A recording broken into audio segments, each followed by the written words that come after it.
First of all, thanks for your time, and we are proud to have you here. And so let's make a little warm up. Sure. Warming up. So, and our first question for you is about MCU. So we want to know about your experience in Miss Marvel. Maybe you enjoyed so much, and we want to know if you will be back. But I don't want to be killed this time. Yes, I have to be very careful about what I say because the Marvel police might come if Okay. we're very, very careful about any kind of spoilers. So I don't want to say anything about what's coming in the future. But what I can say is that when we did create it early on, when we did shoot the show, it was so full of joy. Everybody was clearly there because this story and this particular character are so beloved and such a great, she's so much like the rest of us. She's a fan, Okay. she's a young girl, she's interested in all of the Marvel heroes. It just happens to be that in her world they're real, but in our world they're comic book characters and movie characters. But it was such a labor of love to create that show and make sure that every single person who watched felt seen and at the same time was learning something new about some other person or some other demographic or some other culture or something. There are a lot of different ways to connect with Ms. Marvel. Whether you are a teenager, whether you happen to be Pakistani or happen to be Muslim, whether you happen to be someone who's struggling with their confidence or their own personal power, whether you're a parent dealing with your teenager, there are so many different ways into that show. And so while we were shooting it, it just felt like a joy after joy after joy. I mean, even there was one night where it was like, 2, 3 in the morning and we were standing outside and it was freezing and we were shooting and I was still having the time of my life because I was so just happy to be there with everyone. So yeah, it was a real joy. I'm really looking forward to the Marvels because Iman, who plays Ms. Marvel, she's just extraordinary and I can't wait to see where that story goes. And we want to know it too because we're waiting for some news. But I know. but you can say nothing. So I know. I wish I could. I can't say anything. we know about politics. So don't worry. Thanks for being so kind. Of course. Are you kidding? I'm excited to be here too. I'm excited to get to talk to you all in Italy as well. Thank you very much. So let's go with the second question, and it's about your passions, maybe, because we're talking about video games, film, TV series, tabletop RPGs. There's something special you like most about all this stuff? I don't have any one that I like the most, but overall, the thing that ties them all together is telling a good story, right? The chance to take people on an adventure, the chance to take people somewhere they've never been before. Recently, I've had the chance to do a lot more TTRPG work, which has been great because one of the things that's so wonderful about that is that you're improvising it as you go along. So you don't even know what the story is going to be. So it's as exciting for me. I get to be both a player and an audience member as I'm learning it. And I feel that way about TTRPGs for everyone. Anyone who's been in any kind of an RPG campaign knows that sometimes the dice or the luck of the draw or whatever it is in your game system, sometimes they tell a story you couldn't even think of. You couldn't have imagined to write. And so there's something very satisfying about it all coming together and about doing it with your friends. There's something very collaborative and lovely and entertaining and satisfying about that. But in addition to that, you have the same kind of an experience when you are filming a television show and you're all there to tell the same story and everybody's coming from different viewpoints and everybody's coming from different sets of expertise, whether it's the lighting designer or the cinematographer or the actors or the writer or the director. Everybody has a part to play. And so, yeah, I haven't been able to pick one favorite, which is probably why I keep doing them all, because I'm always enjoying jumping from thing to thing. And that's great. So what about your first time playing a tabletop RPG? Can you tell us something about that? Yeah, well, my first time I was 8 years old. Eight? So I, Wow. 8 years old, yeah. My brother had gotten me a basic Dungeons and Dragons set when I was 8. And I just devoured it. You know, I had the little dice that you take the crayon and you fill in the crayon, the what, like wax crayon. And I fell so in love with it because again, it was storytelling, but you didn't know what was going to happen as you were telling the story. And I loved that so much. So as soon as I was done with that, it was one of those adventures you could play by yourself, that first one. And immediately I just wanted to play with other people. So I started reading at the time it was second edition. So I started reading all of those books, the Player's Handbook, Dungeon Master's Guide, Okay. Monster Manual, all of it, and just devouring it.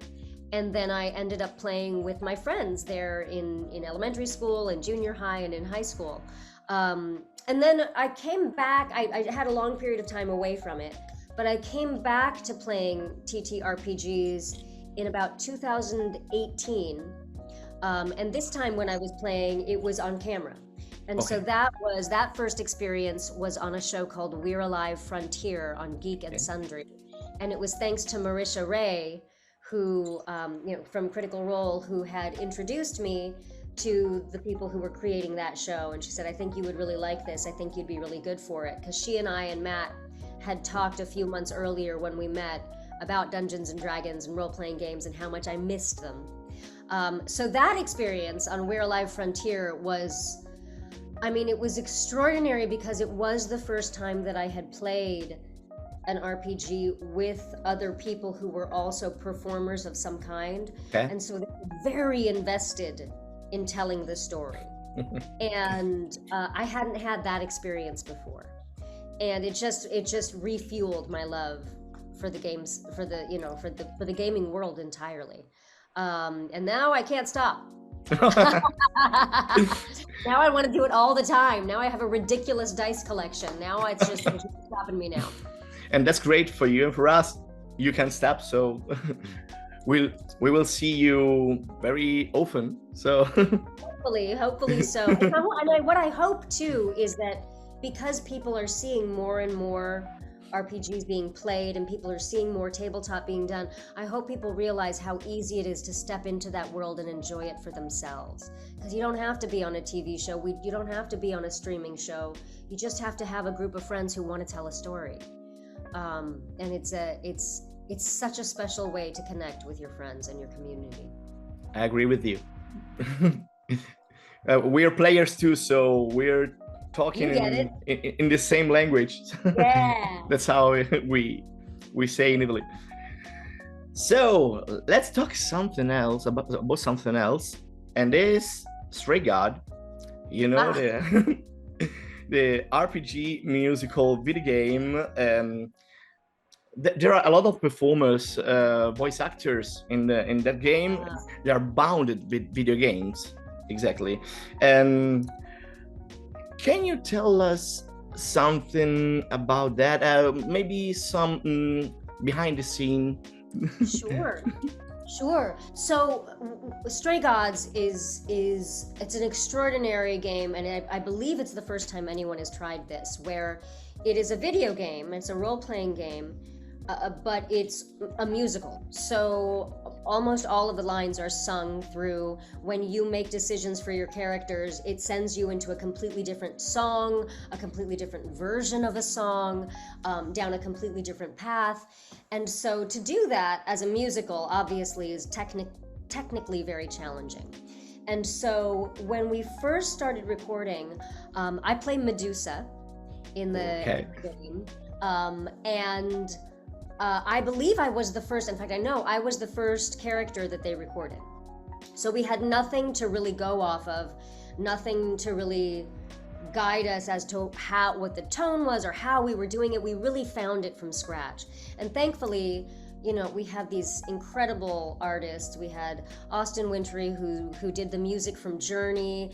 He did the music for this. We had David Gator, and then we had Troy Baker, who, everyone knows Troy Baker. Who doesn't know Troy Baker? And he he's in the game, but he's also directed the game. So thank goodness I had all three of those professional superstars there to play with, because it was the first time I actually felt like I was part of creating a video game almost from scratch. Obviously they had ideas and they had sketches of what the characters would look like, but we really did explore and play a lot. And so it was a wonderful experience, slightly terrifying. Okay. When you have that little knowledge of how it's going to go. But then I found out who else was in it as well, and you have this incredible cast. You have, Laura Bailey, Troy, Janina Gavankar, Mary Elizabeth McGlynn. I mean, it goes on and on. Ashley Johnson. It just goes on and on and on. I feel like there's no way to go wrong with those voices. Yeah. So now I'm just excited to see it come out. I know that a lot of new demos and stuff have come out. If you go to the Summerfall Studios Twitter or their website, you can see all sorts of stuff. And then August 3rd, we're going to get our hands on it. And I'm really excited. It's very soon. We can wait because all in our redaction are fans of all these voices, of course, but musical too. And that kind of RPG is something new, something fresh, something we love it. So we can't wait. Like you, we can't wait this game. And wow. It's gonna be very exciting. It was also challenging for me because it was the first time I sang in a very character voice, not my own voice. And so there's a part of me that's like, I hope everyone knows that I don't actually sound like a monster. But I can sing like a normal person, but I sing like a monster too. But it was really, really, really, really fun. So much fun. I can't wait to see it. I can't wait to hear it. Okay, and we can't wait too. Well, we took so long time from you, but we have only one question. Well, one last question, if you want. So we want to ask you, Anjali, if you can tell us something about your future. What future what kind of future we can expect for you? I'm trying to make this question very that's very kind. So there is stuff to share. There is great stuff to share. There's so much coming down the pipe. I'm so excited. I mean, we've just finished Dimension 20, The Ravening War. So that is still available for people to watch on Dropout TV, and it is an extraordinary ride. Matt Mercer is the dungeon master, and then of course we've got Bria Iyengar and Brennan Lee Mulligan and Lou Castro and Zach Oyama, all of them very well known in that D20 community and in the RPG community at large. And then I believe next week we have the second episode of Candela Obscura, which is Critical Role's new game. It's their new game system. It's a new show. We already did the first episode. We're doing one a month for 3 months. And so the first episode has already aired, and you can see that now. I believe you can see it now on YouTube already. Yeah. But if you are on the Critical Role Twitch channel, you can watch Candela in real time, and you can watch it right away in VOD. And then Stray Gods on August 3rd. We just released Diablo 4, and I play I'm a side quest in that, if you happen to sneak around and find me. And just recently we announced the arrival of Journey to Foundation, which is a new video game that's coming out, and I play a part in that as well. Okay, so you're very busy. Yeah, there's a lot going on. Plus my book is still out there in the world. I Am Fun Size, and so are you. That's available still on Amazon worldwide, on Barnes & Noble, on Streamily.com. I'm very proud of that, and I'm very happy that we're still doing signings and events with that. And gosh, I'm trying to think what else I'm actually allowed to talk about. I feel like that's a safe place to stop. Oh, okay. No, one more thing. I completely forgot. I and my husband just launched, and we're so excited about this. We just launched a new podcast network called Slap the Network, and SLAP stands for Sonics Love action, progress. And so if you go anywhere you get podcasts, we have 2 podcasts out already on Slap. But if you just go to slapthenetwork.com, you can sign up there for you can get information about all the podcasts coming. We have a bunch of really fun ones and a couple of gaming ones that are going to be coming out over the summer. Very excited about that. But one of the big reasons we created this network is because we wanted to make sure that all of the artists that we know had a platform to also do their art for good. So every podcast that we have, in one way or another, is connected to some charity or some topic about social progress, somehow doing good in the world. So we definitely want to spread the word of that far and wide. We just found out that we had just launched an episode about food scarcity here in the States, and we just raised $1,000 for the Los Angeles Food Bank just as soon as that episode popped up. So we feel it's very, very, it's an exciting time, and it's like an exciting way to do good in the world.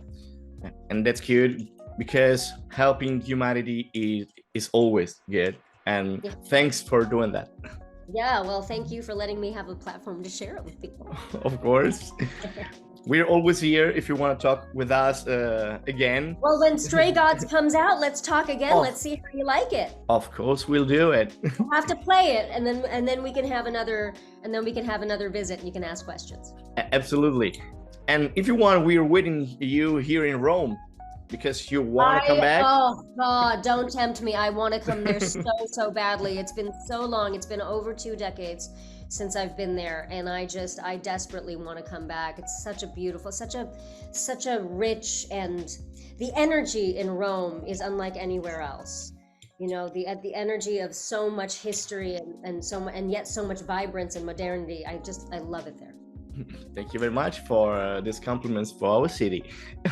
And thank you for your time. You were so kind. So, you know, you look like a very good person. So thanks a lot. Thank you. I hope so. Thank you for being so sweet and for wanting to talk about these things. They're really fun for me, and I'm glad I get to share them with you. Thank you very much.